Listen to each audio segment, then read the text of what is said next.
എല്ലാവർക്കും നമസ്കാരം. ഞാൻ Vineetha. Welcome to Vini easy recipe. ഇന്ന് നമ്മൾ ഉണ്ടാക്കാൻ പോകുന്നത് ഒരു വെണ്ടക്കായ ഫ്രൈ ആണ്. നമുക്ക് ചപ്പാത്തിക്ക് കഴിക്കാൻ പറ്റിയ ഒരു വെണ്ടക്കായ കൊണ്ടുള്ള കറി. ഇവിടെ നോർത്തിൽ ഉണ്ടാക്കണ ഒരു വെണ്ടക്കായ കൊണ്ടുള്ള ചപ്പാത്തിക്ക് പറ്റിയ ഒരു കറിയാണ് ഉണ്ടാക്കാൻ പോണത്. അപ്പോൾ എല്ലാവരും ഉണ്ടാക്കി നോക്കണം കേട്ടോ. ചപ്പാത്തി കഴിക്കാൻ നല്ല ടേസ്റ്റുള്ള കറിയാണ്. അപ്പോൾ നമുക്ക് പോയിട്ട് വെണ്ടക്കായ കറി, വെണ്ടക്കായ ഫ്രൈ എങ്ങനെ ഉണ്ടാക്കാൻ നോക്കാം. വെണ്ടക്കായ ഫ്രൈ ഉണ്ടാക്കാൻ വേണ്ടിയിട്ടുള്ള ഇൻഗ്രീഡിയൻസ് ആണ്. ഇതൊരു 250 ഗ്രാം വെണ്ടക്കായ ഇങ്ങനെ മുറിക്കണം കേട്ടോ. ചെറുതായിട്ട് വലുപ്പത്തിൽ മുറിക്കണം. നമുക്ക് ആദ്യം കഴുകി കുറച്ച് നേരം വെള്ളം വാലാൻ വെച്ചിട്ട് മുറിച്ചെടുക്കാം. 2 മീഡിയം സൈസ് ഉള്ളി നന്നായിട്ട് ചെറുതായിട്ട് അരിഞ്ഞു വയ്ക്കുക. പിന്നെ ഇത് 2 ചെറിയ തക്കാളി ഞാൻ ചെറുതായിട്ട് അരിഞ്ഞു വെച്ചാണ്. വലിയ തക്കാളി ആണെങ്കിൽ 1 മതി. ചെറുതായിട്ട് അരിഞ്ഞു വയ്ക്കുക. പിന്നെ 1 സ്പൂൺ മല്ലിപ്പൊടി വേണം, 1/4 സ്പൂൺ മഞ്ഞൾപ്പൊടി, 1 ടീസ്പൂൺ മുളക് പൊടി, പിന്നെ കുറച്ച് കായപ്പൊടി വേണം, 1/4 ടീസ്പൂൺ കായപ്പൊടി. പിന്നെ നമ്മൾ വറുത്തിടാൻ വേണ്ടിയിട്ട് കുറച്ച് 1/4 ടീസ്പൂൺ ഉലുവ ഇടുന്നുണ്ട് കേട്ടോ. പിന്നെ ആവശ്യത്തിന് ഉപ്പ്. പിന്നെ വേണ്ടത് 1 ടേബിൾ സ്പൂൺ റീഫൈൻഡ് ഓയിൽ. ഇത്രയാണ് നമുക്ക് വെണ്ടക്കായ ഫ്രൈ ഉണ്ടാക്കാൻ വേണ്ടിയിട്ട് വേണ്ടത്. അപ്പോൾ നമുക്ക് ഉണ്ടാക്കാൻ തുടങ്ങാം. അപ്പോൾ പാൻ അടുപ്പത്ത് വെച്ചു. വെണ്ടക്കായ ഉണ്ടാക്കുമ്പോഴുണ്ടല്ലോ അങ്ങനെ നൂല് പോലെ വരില്ലേ അത് ചൂടാവുമ്പോൾ. അതിന് വേണ്ടി ആദ്യം നമ്മൾ എണ്ണ ഒഴിക്കാണ്ട് ഒന്ന് വെണ്ടക്കായ വെണ്ണ തീരെ ഒഴിക്കണ്ട. പാൻ ചൂടായി കഴിഞ്ഞാൽ വെണ്ടക്കായ ഇട്ട് കൊടുക്കുക. എന്നിട്ട് കുറച്ച് നേരം അത് ഇളക്കി കഴിഞ്ഞാൽ ആ നൂലൊന്ന് കുറഞ്ഞ് കഴിഞ്ഞാൽ അത് നമുക്ക് വാങ്ങിയെടുത്തിട്ട് പിന്നെ കറി ഉണ്ടാക്കിയാൽ മതി. ഒരു 5 മിനിറ്റ് ഒന്ന് ഇങ്ങനെ വെറുതെ ചീഞ്ചട്ടിയിലിട്ട് ഇളക്കി കൊടുത്താലേ ആ നൂലിൻ്റെ ഇത് കുറയും. ഇടയ്ക്കൊന്ന് ഇളക്കി കൊടുത്താൽ മതി. മീഡിയത്തിൽ വെച്ചോളൂ കേട്ടോ. ഇടയ്ക്കൊക്കെ ഇളക്കി കൊടുക്കുക. അടച്ചു വയ്ക്കൊന്നും വേണ്ട കേട്ടോ, തുറന്ന് വെച്ചാൽ മതി.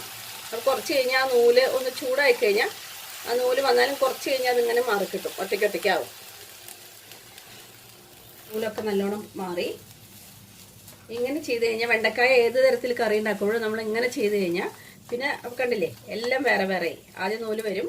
പിന്നെ കുറച്ച് നേരം കൂടി ഇങ്ങനെ ഇളക്കി കഴിഞ്ഞാൽ വഴുവഴുന്നുള്ള നൂലുണ്ടല്ലോ അത് തീരെ മാറി കിട്ടും. എണ്ണ ഒഴിക്കാതെ ഇങ്ങനെ ഒന്ന് ഇളക്കിയിട്ട് ചെയ്താൽ മതി. ഇപ്പം എല്ലാം വേറെ കണ്ടോ. ഇനി നമുക്കിത് വാങ്ങിയെടുക്കാം, എന്നിട്ട് കറി ഉണ്ടാക്കാം.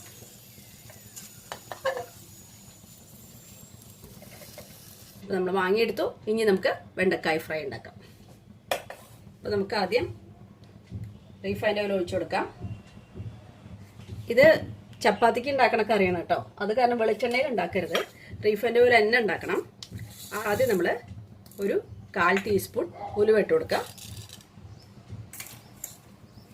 ഉലുവ, ജീരകം, അയമോദം പലതും ഇട്ടിട്ടുണ്ടാക്കും. ഞാൻ ഉലുവ ഇടുന്നത്. പിന്നെ ഒരു 1/4 ടീസ്പൂൺ കായപ്പൊടി. ഉലുവ പൊട്ടിക്കഴിഞ്ഞാൽ നമുക്ക് ഉള്ളി ഇട്ട് കൊടുക്കാം.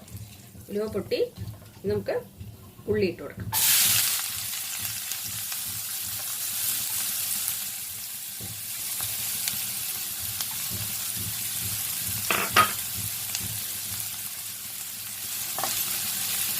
പെട്ടെന്നാവും. നമുക്ക് ഈ വെണ്ടക്കായ ഫ്രൈ ഉണ്ടല്ലോ ചപ്പാത്തിക്ക് നല്ല ടേസ്റ്റ് ആട്ടോ. ചോറിൻ്റെ കൂടെയും കഴിക്കാം. പക്ഷെ ഇങ്ങനെ ഉണ്ടാക്കുമ്പോൾ ചപ്പാത്തിയുടെ കറിയായിട്ട് കുട്ടികൾക്കൊക്കെ സ്കൂളിലേക്ക് കൊടുത്തയക്കാം. നമുക്ക് ഉള്ളിയിൽ കുറച്ച് ഉപ്പിട്ട് കൊടുക്കാം.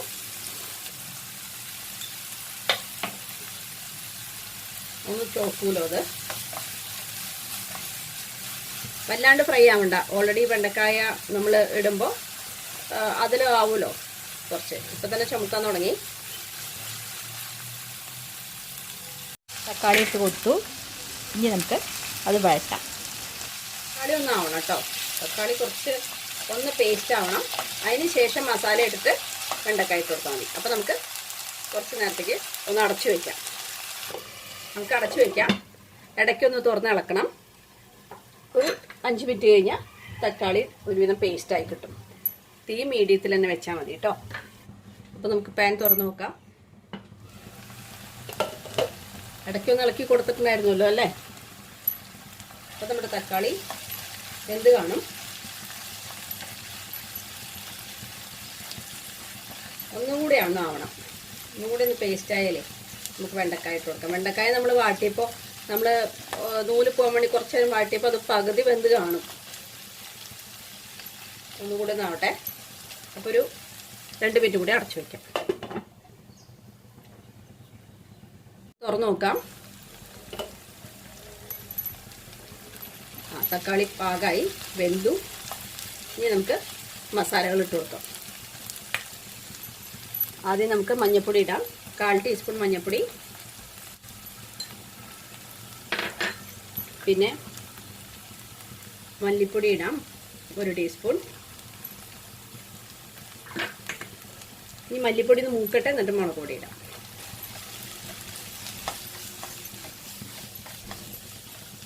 മല്ലി മൂത്തു, നല്ല മണം വരുന്നുണ്ട്. ഇനി നമുക്ക് മുളക് പൊടി നിങ്ങളെ എരിവനുസരിച്ച് ഇടുക കേട്ടോ. ഞാൻ 1 ടീസ്പൂൺ ഇടുന്നുണ്ട്.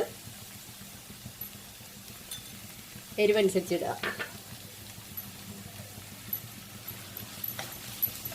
ഇതിൻ്റെ പച്ചമണം മാറിക്കഴിഞ്ഞാൽ നമുക്ക് വെണ്ടക്കായ ഇടാം. ഈ മസാലയിൽ ഉപ്പൊന്ന് ടേസ്റ്റ് ചെയ്തോളൂ, എന്നിട്ട് ഉപ്പിട്ടാൽ മതി കേട്ടോ. ഇനി നമുക്ക് വെണ്ടക്കായ ഇട്ട് കൊടുക്കാം.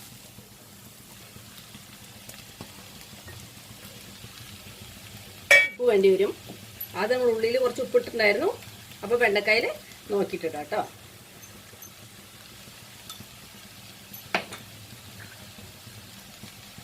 ഇളക്കി കൊടുക്കുക.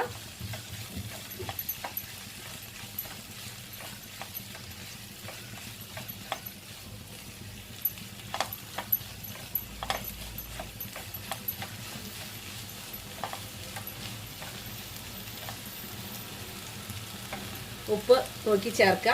അപ്പോൾ നമുക്കിനി കുറച്ച് നേരം അടച്ചു വയ്ക്കാം. ഒരു 5 മിനിറ്റ് അടച്ചു വയ്ക്കാം. അപ്പോൾ ഇടയ്ക്കൊന്ന് ഇളക്കിയാൽ മതി. അപ്പോൾ നമുക്ക് തുറന്നു നോക്കാം.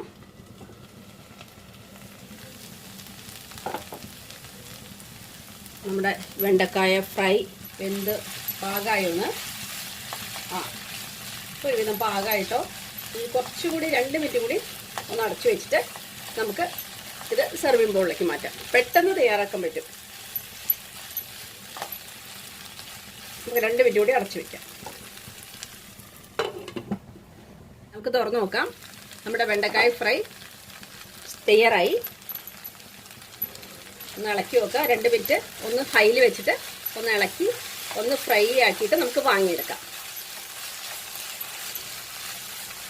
ഇതിൽ മല്ലിയുടെ ഇലയുള്ളവർ ഇടാം. അപ്പോൾ നമുക്ക് ഒരു നല്ല ടേസ്റ്റ് കിട്ടും, നല്ല ഫ്ലേവർ കിട്ടും. അപ്പോൾ നമ്മുടെ വെണ്ടക്കായ ഫ്രൈ തയ്യാറായി. ഇത് ചപ്പാത്തിക്കോ പൂരിക്കോ കഴിക്കാം. നമുക്ക് ചോറിൻ്റെ കൂടെയും കഴിക്കാം. അപ്പോൾ നമുക്കിത് വാങ്ങിയെടുക്കാം. സ്റ്റവ് ഓഫ് ചെയ്യാം. ഞാനിത് സർവിംഗ് ബോളിലേക്ക് ആക്കട്ടെ കേട്ടോ. വെണ്ടക്കായ ഫ്രൈ തയ്യാറായി. വളരെ ഈസി ആയിട്ട് ഉണ്ടാക്കാൻ പറ്റുന്ന ഒരു കറിയാണ്. അപ്പോൾ നിങ്ങളെല്ലാവരും ട്രൈ ചെയ്യണം. നിങ്ങൾക്ക് ഇഷ്ടപ്പെടുകയാണെങ്കിൽ എൻ്റെ ചാനൽ ലൈക്ക് ചെയ്യാനും സബ്സ്ക്രൈബ് ചെയ്യാനും ഷെയർ ചെയ്യാനൊന്നും മറക്കരുത്. അപ്പോൾ ഒരു പുതിയ ഡിഷായിട്ട് നമുക്ക് അടുത്ത ദിവസം തന്നെ കാണാം കേട്ടോ. താങ്ക്